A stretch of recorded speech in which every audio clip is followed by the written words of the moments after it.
Steve and Jill here. Hi. Welcome to the Land Academy Show, entertaining land investment talk. I'm Stephen Jack Butella. And I'm Jill DeWitt, broadcasting from sunny Southern California. Today we have member extraordinaire, Travis Jenkins from, I think, Dallas, Travis? Houston. Okay. Yep. Travis is and has been our number one O2O offers to owners user and has taken the Land Academy program, in my opinion, to places that Jill and I have taken it and really has used it how Jill and I intended it for it to be used at like an institutional business level since the beginning. So Travis, most of the questions that I have for you today center around that exact concept. Like, you know, and welcome, by the way. Yeah. Thank you. Thank you. So we had the good fortune to have a little bit of a pre-show discussion, but you know, when you joined Land Academy, did you intend to use it like as a super user and send out the level of mail that you're sending out? And did you intend it for this to be this successful for you?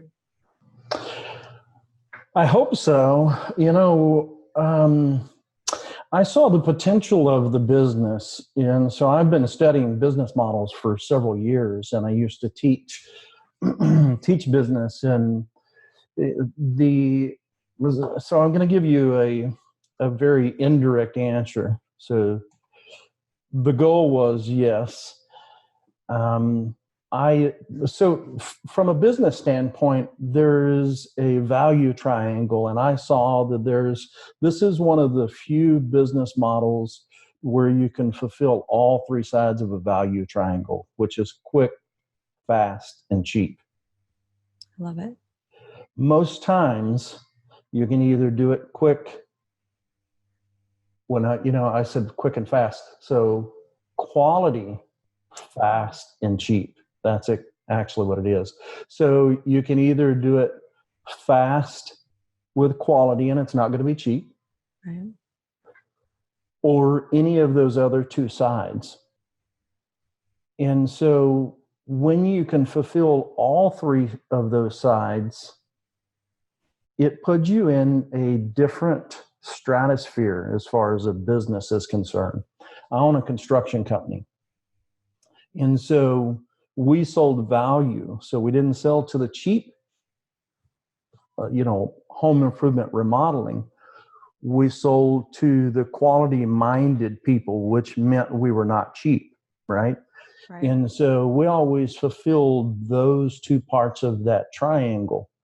And so that precluded us from slowing down during tough economic times because people with money still was doing remodeling. Right. We're still doing remodeling. And so it's just a way of looking at a business model. And so I saw that early on. I had also systemized my business to where I didn't have to work in it. And so it may sound like I'm brilliant and I come up with that on my own. You don't sound brilliant. Don't worry. Thank you for that. But I have to tell you that these ideas and these discoveries come from losing everything. Yeah. I had built a very successful business, and then I lost somebody in my family, and it took a very dramatic turn to where I wasn't able to be present in the business the way I should. And we were doing 7 figures a month. And so that business wouldn't operate or couldn't operate the way that it needed to operate without me being present. Ultimately, I tried to get it back on track, couldn't. Lost everything. And so went from being affluent, self-made, and I started out with nothing. So, I made it on my own the first time. And so I thought it was the end of the world for me. And it was for a brief period of time. But my discovery or my real growth came when I made it back. And then I had clarity that success in business is actually a very flawed process. Yep. It's if you're not making mistakes, you're not trying hard enough, right?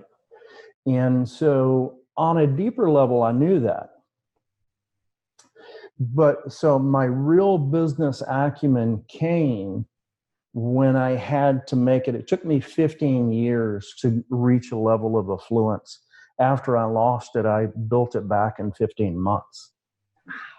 And it's not because I'm special, it's because of a mentality and also the people that I surrounded myself with. I still had those connections. I still had the people that were willing to follow me for over a decade. And so I built on those things. And so I give you that background to say I've had my rear handed to me, and that's where my skills came from. My high level of assessing of what's going on, of tracking, of KPIs, of all of those other things. And then I started mentoring. I built back a multi-million-dollar business, and I built another one after that. And then I started mentoring business owners because I really come to the conclusion that I only fit around other business people. Right. Yeah. If someone's not a business owner, they typically bore me because they have nothing to say that interests me. It's such a different mindset, especially if they're high up in a corporation. It just takes a totally different view of how things go. Right. Mm-hmm. Right. And so, I didn't agree with the victimhood mindset. I don't agree with, thank God it's Friday. I don't, so practically anything they say is absurd to me. Right. And so I just started mentoring people, and I thought, well, I love helping business owners. And then I started mentoring high level business owners. And that's kind of how I've got to a point to where I moved from working in the business, working on the business, right? And so that freedom to not work in the business anymore, right? One day I just said, I had the nicest office. I said, take my office. And my wife at the time was like, what? I said, take my office. I don't need it anymore. Yeah. And I just quit coming in. Mm-hmm. And so, and through systemization, Yes. right. I just had an awakening to where I was there, and people asked me questions because I was there. Right. And so I just systemized everything. I started writing out flow charts. This is how we turn the lights on. This is how we open the shop in the morning. This is how we do this. And so, and for a little while, people would call and ask me, and I'd say, well, look at the SOP. Look at the SOP. We have 9 lines of revenue right now. And I came to the realization about a year ago that when I show up in the office, I think we make less money and we're less effective. And I just wasn't providing operations value anymore. So now I run what I call anyway, like the think tank. I'm 3 or 4 or 5 months out front with these new products. Mm-hmm. And I agree with you on a personal note. This is the 3rd time for me personally getting wealthy, and the first time was just terrible that, I didn't lose it all, but I'll tell you, it took a punch to the gut. The second time I knew I could get back on my feet again. But that first time that happens to you, that'll make a man out of you. Mm-hmm. And so it's a tough thing to go through, but it was necessary for me too, for some reason. Yeah. I don't know. I guess I'm not sure why, but I totally identify with what you're saying. Mm-hmm. I think it's the end of the world. I mean, because your identity's wrapped up in it, Right. In order to be really, really good at it, you need to take it personal. Some people say, it's not personal. No, it is personal. Yeah. It is personal. I eat, breathe, and sleep this stuff. So do we. Mm-hmm. And so, the acumen level has to be there. And so, acumen normally doesn't come without you getting your rear kicked. Right. And so how many properties are you buying? Like, can you give us some raw numbers? Like how much mail are you sending out a month? How many properties are you buying? What's a typical deal look for you?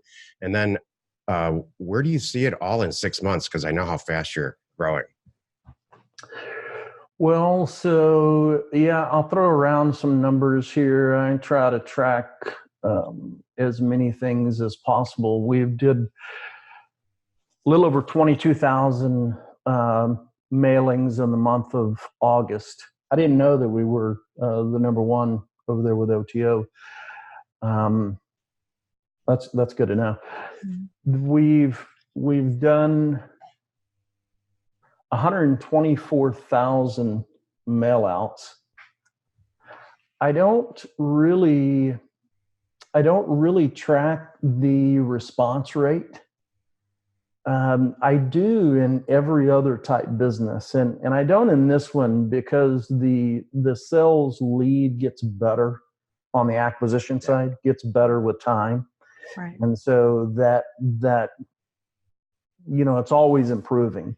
The ROI on mailing is off the charts, so there's no need for me to worry about that. Right.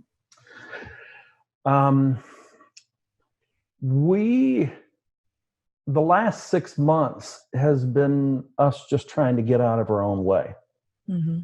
It's trying to set up staff members, SOPs, best practices. We moved from Trello to Airtable, major things fell through the cracks, deals, all kinds of stuff. And so it's like driving 100 miles an hour with your hair on fire. Yep.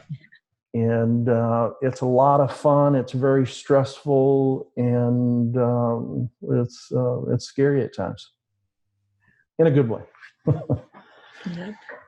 So I find, we, Jill and I, once the mail goes out, and this happens every month, we get some deals back in. Some of them rise to the top because they're so amazing, right, that we forget about tracking the statistics. This happened on Friday. It's Monday now, but we got this property in, and the woman didn't know she owned the property adjacent to it. Right. And so Jill tacked on another couple grand on the acquisition price because she rolls that way. Yeah. And we've created $350,000 of value this month so far, and it's like the 26th. Mm-hmm. So I stopped tracking the success rate after that happens also. Well, because and Travis knows it's because I'll get calls. I still get calls from 2005. You can't track that. Yeah. They just found the letter and they're so happy. Mm-hmm. Yeah. I find myself, I've joined, there's a call that that I show up on sometimes, and I find it's an advanced call, and sometimes I'm geeking out on stuff that everybody already knows there, but I can't help but wonder if everybody understands how profound this lead generation source is, to generate, I started Google when Google was brand new. We had pretty much perfected radio and TV and tracking conversions through unique phone numbers and stuff. And so I have a lineage. I've been in business for 28 years. And so, I was in business way before the internet. And so the amount of time and effort that goes into generating this amount of leads on other platforms is off the charts, and most people don't realize it. Right. I used to spend $130,000 a month on radio and TV alone.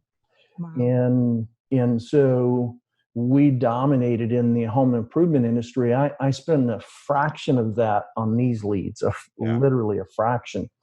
And those leads are very fickle. They start going bad. They're like fruit. I mentioned this to you guys. They have the lifespan of, a day or two. And if you don't get a hold of them. And so, we're very focused on getting back with these people, asking the questions, all of those things. And so you don't have those barriers in this business. And that's a very, very big deal.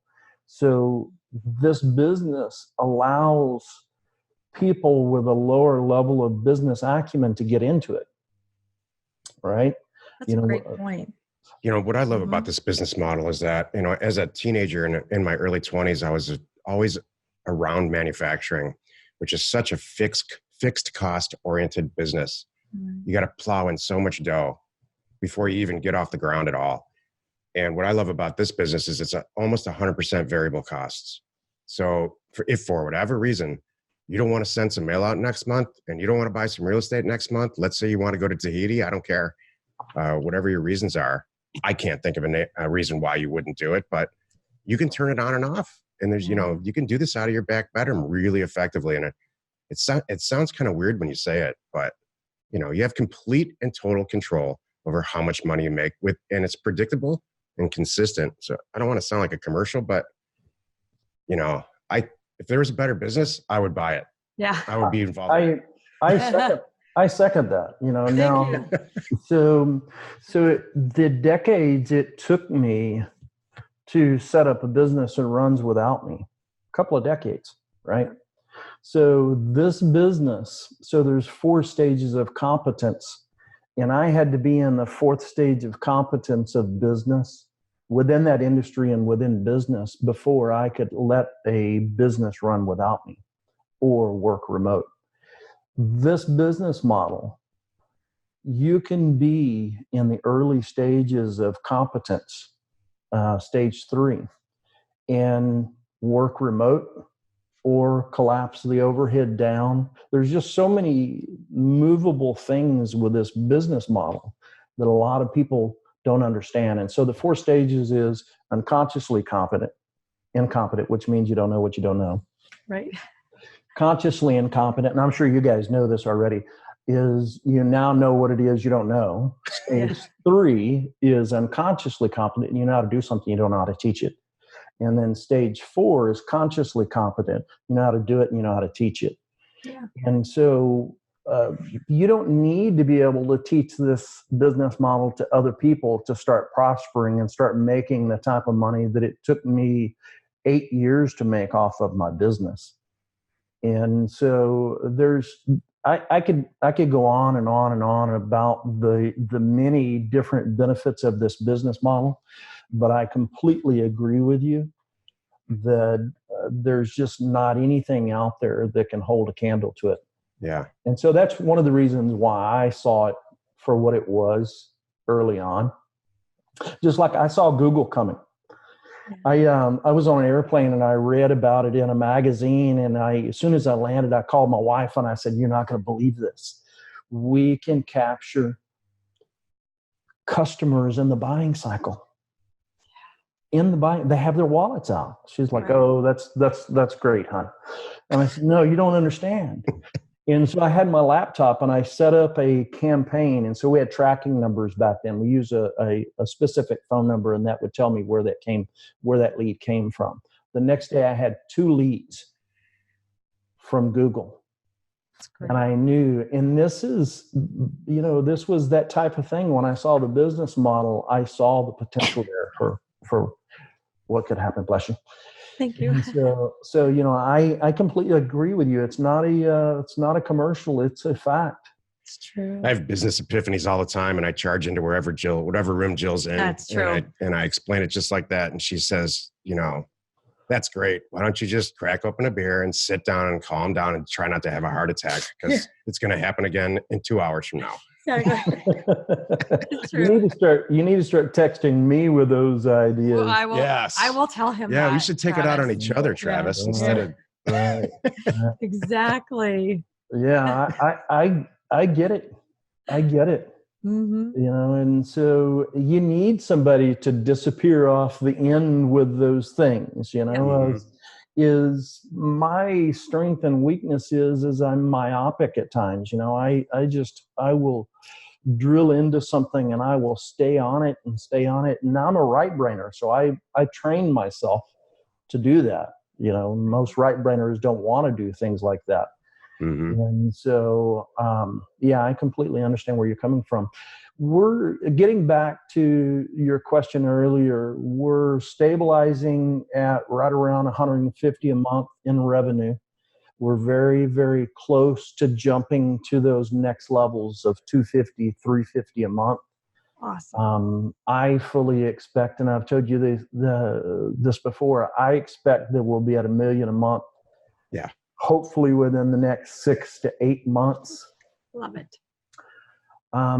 Again, it's there's no throughput issues in my construction company. If we sold $5 million worth of, or 2 million tomorrow, I couldn't produce 1 million tomorrow, Right. or 2 million or 5 million. I can sell 1 million or 2 million tomorrow without having a crew of 40, right? Yeah. And so there's no throughput issues. That's another benefit of that business model. And so it's very easy to scale as long as you are willing to ante. And part of the ante is sending mail. Yeah. Our biggest challenge from day one to yesterday, our biggest challenge is staffing. Totally. Do you share that concept? Or what's your biggest challenge, let's say? It depends. It depends on what you mean by staffing. We've got some really good people. Finding everybody's remote. Oh. And so we really like that when you hire people remote, it makes it easier to find the best of the best. Oh. Because most people want to work from home. And so I don't care if what you're doing, as long as you're effective with your time. Mm-hmm. It allows us to go into different areas. It's just, it just opened things up for us whenever you hire remote. And I've done that across other businesses. And so that's kind of where I've gotten that awareness from. I'm going to take that as a piece of advice, actually. I just wrote it down. Yeah. We have some of our best people are remote, but they started in the office with us. So right. Maybe we'll try that on this next I think so round. too. Exactly. We need to hire like 5 people right now. That's exactly what I'm going to spend my day on after this. Yep. We're very, very candid, very blunt up front. I'll say, listen, This is a great opportunity. We're willing to put you in a position to where you make good money, you have freedom, all of these other things, but we're going to hold you accountable. Yep. And in time theft, you might as well be stealing something from my house. Right? Yep. Steal time, you steal money. We don't deal with thieves and misrepresenting something. So we lay those things out we're very candid about that during the interview process. Yes. People that are concerned about that flinch during the interview process. Yeah. And that's our litmus test. We get them out right then. So we just had a transaction coordinator that I was that way. I was very upfront and honest with her about it. I don't think she took me seriously. And at week 3, she very nicely said, I can't keep up with you guys. She couldn't take it. And she resigned on her. And it was all good terms. It was very sweet. She just said, I didn't know you guys were serious. I'm like, yeah, that's how we roll. And it just the volume, she wasn't really ready for it. Yeah. So, and it worked out fine. So, but I'm with you. I really, even like with all of our members, we do that too. We want to let them know up front that, hey, if you're afraid of a spreadsheet, if you can't answer the phone, there's all kinds of little things that you need to be ready for. I want you to know what you're getting into. Yep. Mm-hmm. Is there a personality type, Travis, that you look for when you hire? From like a Colby standpoint? Yeah. No, I used to do the personality test. And so I'm really leaning more towards almost all the staff members are women because they're much better at multitasking. Just had this conversation this weekend. All the best people I've ever had, and even now, women. You're welcome. I know. I know that's not very PC. I couldn't give you what about PC, anyways. Right. Yeah. So, the fact is, women are just they can set the ego aside. Our prospects would rather hear a female voice, in my opinion. They're just a better team member for what we're doing here. Yes. And so, I almost hired a guy for some analytical stuff, just coding and other things. But pretty much, I just also finding someone that needs a job rather than wants a job Right. is critical to me. I've people that say they're high paced and they want a job tend to flake whenever they're pressed on. Yeah. Right. Whereas if they need to show up and they have that drive, and so those are the things that we're looking for. It's the interviews of full contact. We're either going to scare you Yep. by talking to you, or they're going to be excited, right? And so part of where my construction business went so far awry is we become this gigantic commercial entity that doesn't say what it thinks, and everything is meant to be fluffy and doesn't hurt people's feelings. When you're very candid about your passion, your integrity, your business model, all of those other things, it either attracts them or repels them. Right. And so I've just, that was a big lesson for me is, I quit doing what got me there and started doing what I thought needed to be done rather than being more candid and just forthcoming about the whole thing. We do an interview with a member just about every week, and it's not often that I actually take notes and learn. Yeah. So that's what I've been doing this whole time. Cool. We're going to change our hiring practices because of this. Yeah. So when you say problems with staff, what does that mean? Investing time with them only for them to flake a little bit later? No, quite candidly, on my personal end, they, for whatever reason, and we're allowing this, it's not them. They feed us a bunch of lines about what they're capable of, and then we find out after it's a little bit late that they're just not capable of or interested at all in what they actually said they can do. Mm-hmm. They just wanted to get a job.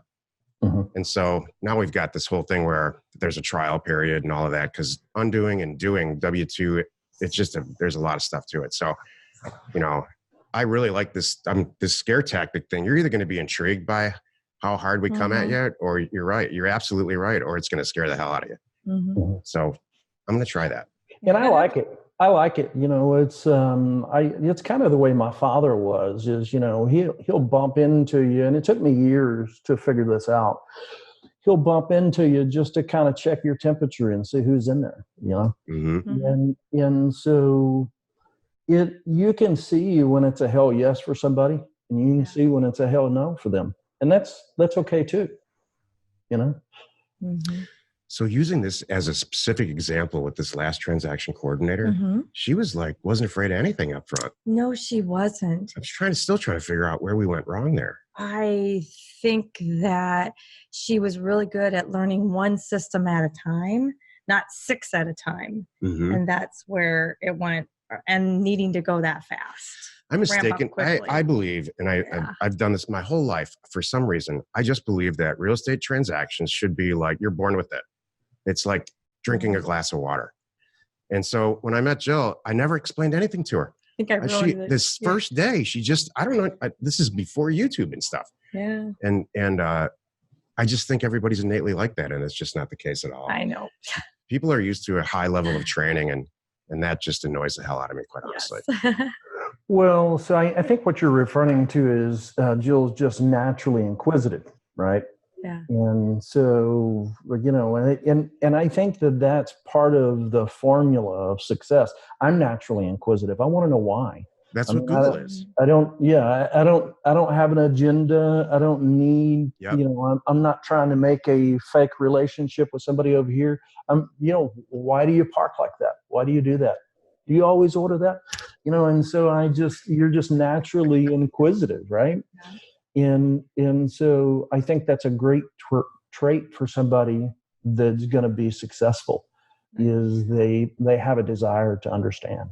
And so my whole professional career is one big research session. That's all I really actually do for a living, is research and implement.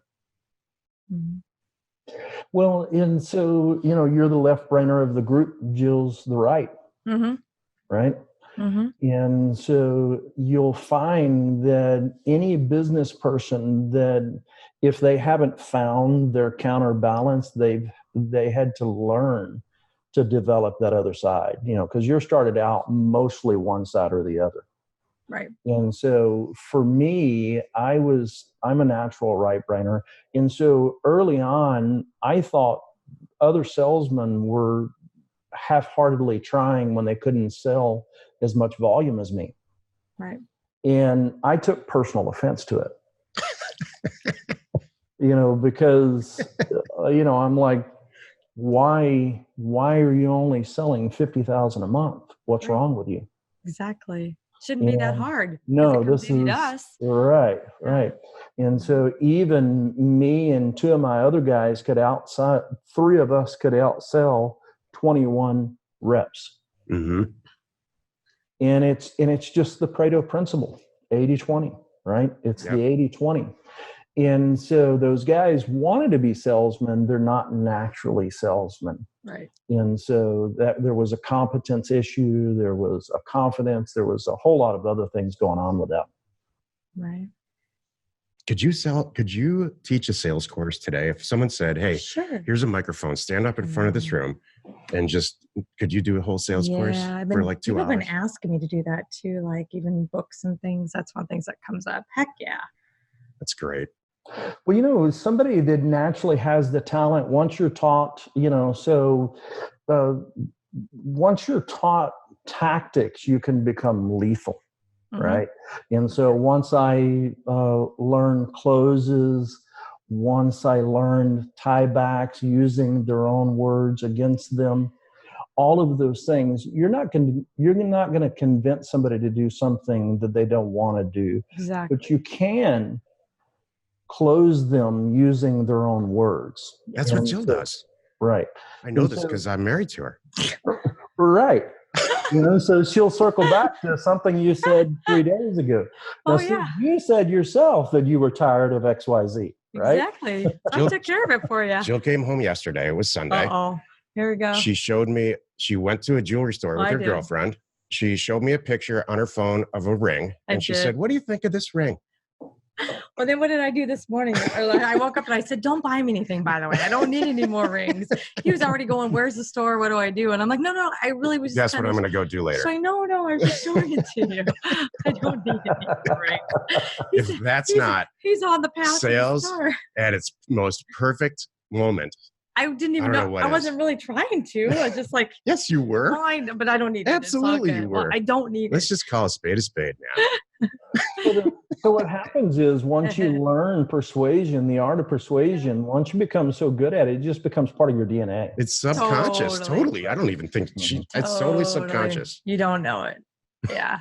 Yeah. And so that's just the way, you're born with the natural gifts, but once you learn those other tactics and strategies, so that our sales person is Dana. And so I would listen to her.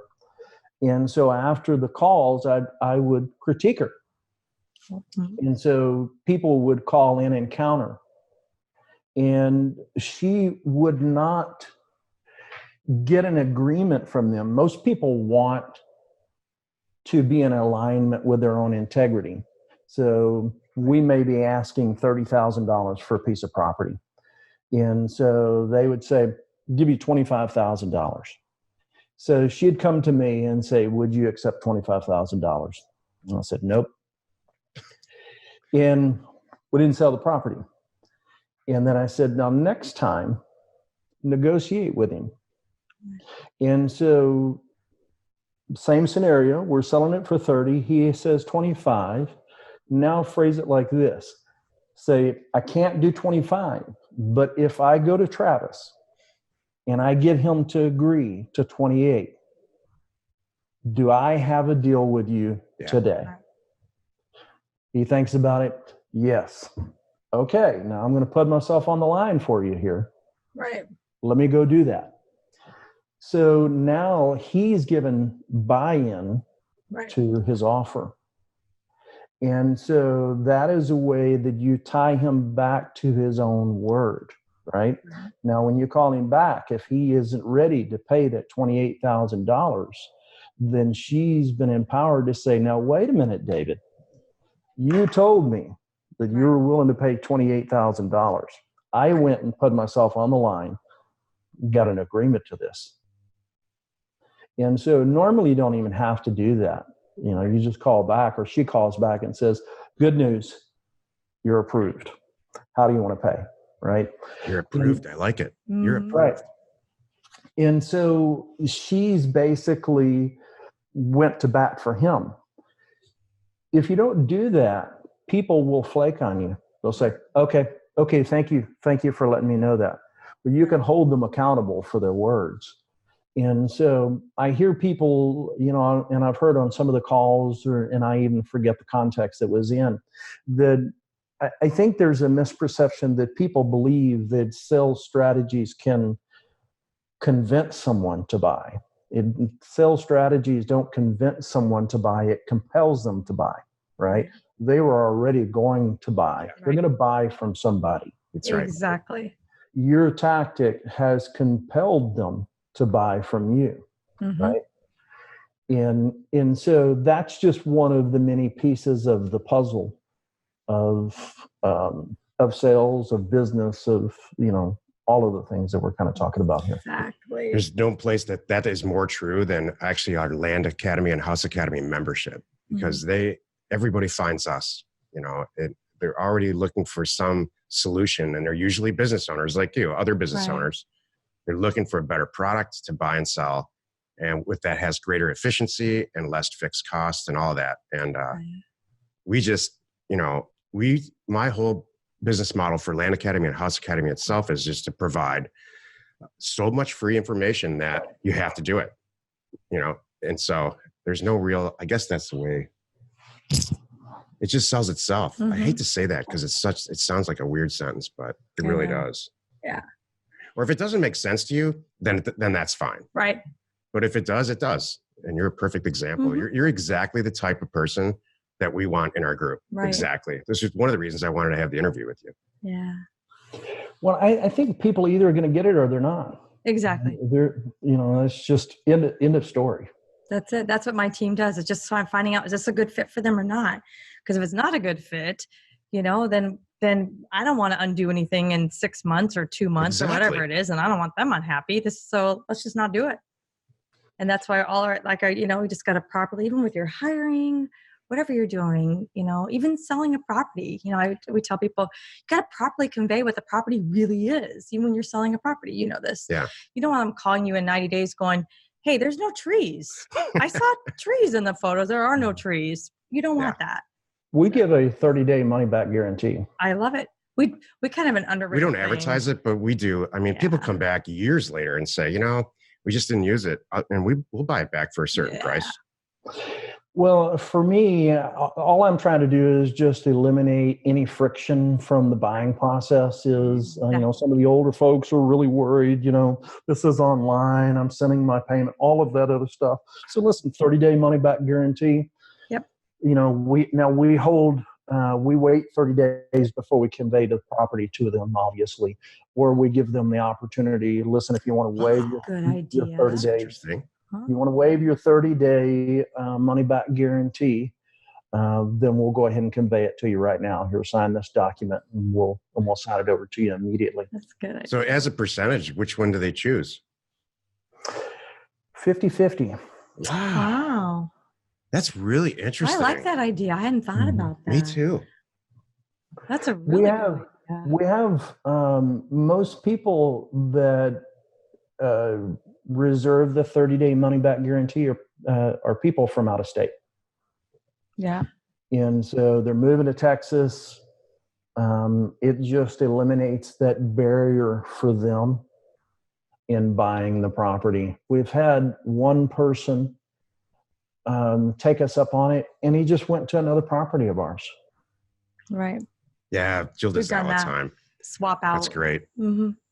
Yeah, and so just eliminating those things like that. I think as far as the trying to bring people into your organization, the good ones are going to get drawn to you, and just don't sweat the rest. Exactly. That's it. Exactly. Our membership and retention rate is unbelievable. There's just no other way to describe it. I think we offboard maybe 1 or 2 people a month max. Usually it's 0. It's funny too. And we've had, I just watched it happen this month too. We have people that sometimes life happens and they end up they kind of take a break from us, but then they come back. It's so amazing and awesome to see members coming back, because whatever was going on, they solved it, or now they're committed. I've had so many calls of people that said, I didn't take it seriously, and now I'm going to, and I'm in. We always ask them too why they're leaving, and it's always life. It's not like it doesn't work, or I just can't put the time into that I need to right now. Yeah, it's life in the way. Mm-hmm. But this business model is the lubricant of life. It is. That's what I think. Come on. It is. You have to. Some people that can't get that though. They have to. It's insane. Mm-hmm. Now, granted, I have a construction business that runs without me, but this business, I'm working in this business on a regular basis until we get it to the level that, and I enjoy the business, so I don't mind working in it, but I've done it. We travel all over the place. There is any place we want to travel to, we're looking at land as a business expense. Yeah, exactly. That's all we do. As far as Uncle Sam is concerned, I was looking at land on the beach in Puerto Rico. In a beautiful home. You name it. Totally. We're looking at land everywhere, and Uncle Sam is proud of me. He's funding all of it. Yep. Yeah, they help us out too that way. Yep. Right. And so it's backwards. I think what everybody doing this should do is cut the crap, quit making excuses, and take imperfect action. Exactly. That's perfect. All of this waiting for what's the right answer for this? How many am I going to get if I do this? Take some action. Right. Learn. That's what's wrong with school is learning is not memorization. Wisdom is the distillation of knowledge. So you got to apply it. You have to apply it. When you apply it, wisdom comes out of that. I shared, and again, this was something too basic for the advanced people, but it's a micro and a macro thing, is the Amir model. Implement, measure, evaluate, adjust, and repeat. Implement, measure, evaluate, adjust, and repeat. And so that's part of my DNA. I don't look at that acronym on a daily basis, but that's how we do things. The micro creates the macro, right? And so start doing those little things. Anything else other than that is just nonsense. That's awesome. That's outstanding advice, actually, for anybody who's thinking about getting into this or who's been in it and is not seeing the results that they want. Because we have a lot of questions like that.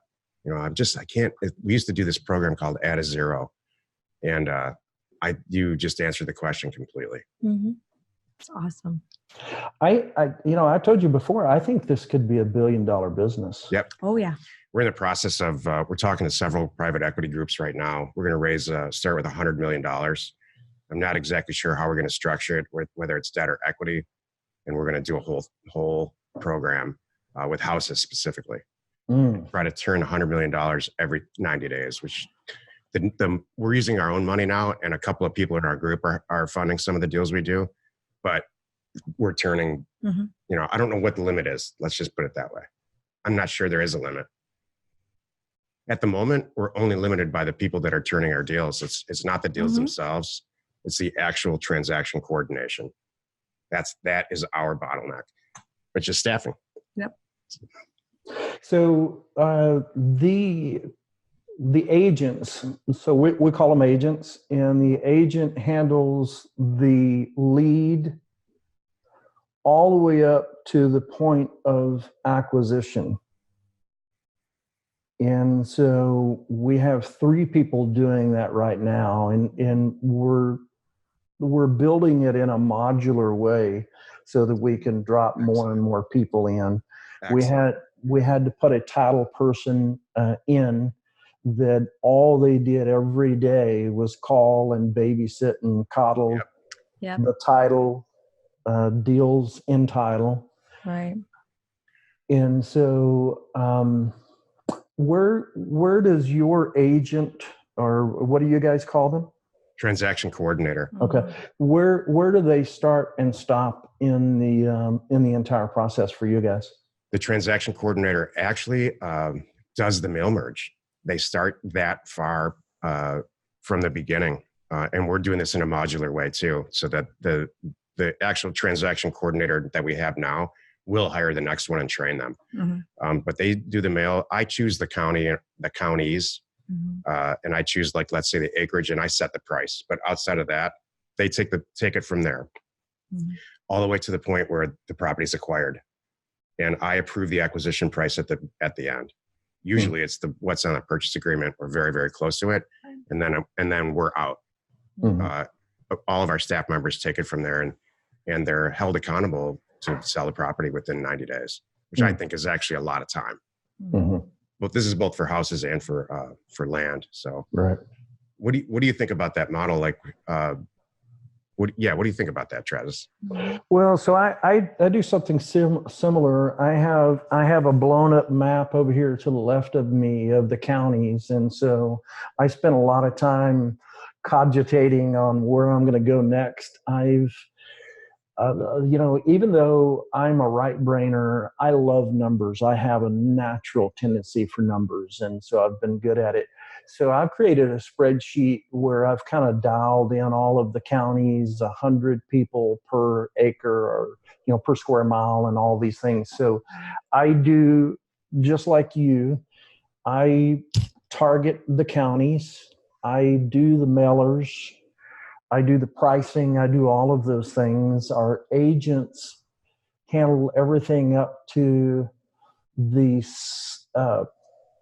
even gathering is there utilities on the property. They gather all of that information, and then we have a team that promotes it that's completely separate, because that's a whole nother thing. We do too. We separate it too. And so it's really funny. Our business models are. I know you don't teach those aspects of things because it can get so complicated, right? Depending on how fast you want to scale this. It's simple if it's just you and your spouse, but my model is very, very close to yours.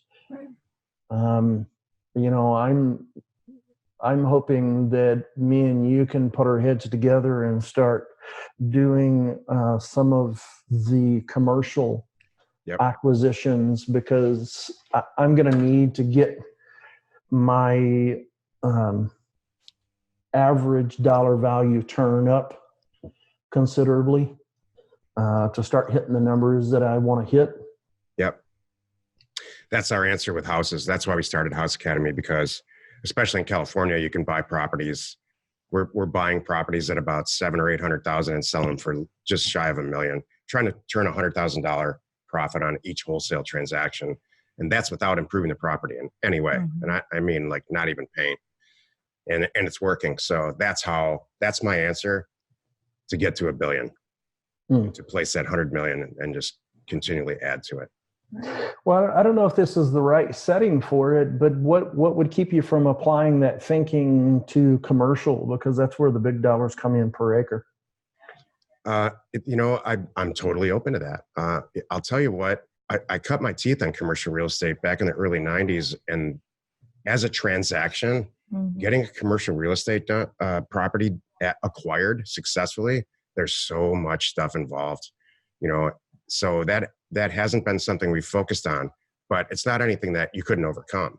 But it takes, to buy an office building or an apartment building, it takes a good 60 to 90 days if there's a lender involved. If there's not, that's different. And then the other thing is that, and you know this more than most, that decision to sell a piece of property from a landowner or a homeowner, our most successful deals are people that, thank God you called. Right. I need to get this done and out of my life. Right. And I don't think Class A apartment building owners are really looking at it that way. So I haven't tested it completely, but I'll tell you, we used to buy and sell long-term care facilities, nursing homes and assisted living buildings. And I don't ever recall someone saying, wow, thanks for calling. I really do need to sell my skilled nursing facility today. Right. But none of this stuff, you can overcome it all, you know. Well, but so what if we put a finer point on it and we went after unimproved raw commercial acreage? I love it. I love that we have deals like that in our inventory right now. And they are, from a dollars and from an ROI standpoint, our top performers, commercial land. Right. Mm-hmm. Because the property that one single superstar we have right now was that exact thing. Exactly. We bought it from someone who was just like, you know what? I'm done with this. That's it. It's true. So yeah, I'd love to do some kind of commercial land venture and seek it out. We're doing a smaller version of it with Mike Marshall in our group right now in Los Angeles. So. Well, that's more of what I'm talking about. I think other opportunities are going to open up with the apartments with accelerated depreciation. There's a reason for businesses to move something out of their inventory and into another inventory, and that's a whole nother conversation. That's a whole nother business cycle, buying cycle, all of those other things. But just taking a page out of what we're doing, I look at commercial stuff now that it falls into the same category as what you're talking about. Oh my God, we're $200,000 behind on taxes on this property. This is a godsend. So I think those are the ones that we could, whether it's they're behind on taxes or whether they want to sell it or whatever. Right now, we're getting those properties just coincidentally. Yeah. Whereas we could be more strategic. Exactly. Right. About where those are. And with our acumen is just it. We amaze ourselves when we go back 4 months from what we were doing 4 months ago. Yeah. Because, I'm looking at Dana like, why are we buying this thing? Right. Yeah, we do the same thing. Exactly. Yeah. How it's did beneath us. What the heck? Yeah. How did this get in? How did this get in here? Yep. And so, we're seeing new things, we constantly are talking about these different levels, and then I'm thinking on new levels of mailers, of ways to go in. And there are untapped markets all over the place. Exactly. We call them lines of business. We're constantly opening lines of business. My personal goal is to open a new line of revenue every month until we get to a certain financial goal we have. Right. And we're on track. It's working. Exactly. So if we took the same thought process and went after very targeted commercial property, there shouldn't be any reason that we couldn't generate many, many millions of dollars a month doing just that alone. Right? Last time I checked, we have the data. We have the data and the capital and all of it. So, we should just send a mailer out together, you and I. That's what I think, and just see what comes back. Perfect. I think I'd love to do that, like high-end commercial property, like urban commercial property. Right. And we're regularly moving into more and more high-end areas. I'm unfazed by nasty letters or comments. We get a tickle out of it. Dana still reads some of them. I'm like, why are you doing that? It's a waste of time. All I want to know is, do you want to sell? We accidentally hit an oil and gas area in eastern New Mexico in this last mailer. And it's funny. So, one guy said to Jill in a very lighthearted way, the amount that you're offering for my 20-acre property wouldn't cover the cost of the porta potties we have on the property right now. It was so awesome. That's how I know I priced it right. Yeah. Exactly. It doesn't offend me at all. As a matter of fact, if people don't squawk enough, I'm concerned. Right. Right. I'm concerned. Unfortunately, man, we're out of time, but I will, I'll put a little sheet, I'll put like a basic term sheet together and get it over to you on email. And maybe we should send a mailer out together. I think it'd be a lot of fun. I think we have a lot to offer each other at the level where we are. Mm-hmm. Okay. Yeah, awesome. I agree with you. So, and we need to kind of flesh that idea out. Yeah. So that, because I'm going to have to invest in, some staff members that can be dedicated to those types of things. I don't know if we're still rolling. Are we having a side conversation, or did you want to? Not yet. I got to end it here. Okay, go ahead. And then we'll talk. Yeah. Okay. All right. We know your time's valuable. Thanks for spending some of it with us today anyway. Join us next time for another interesting episode. And we answer your questions posted on our online community found at landinvestors.com. It is free. You are not alone in your real estate ambition.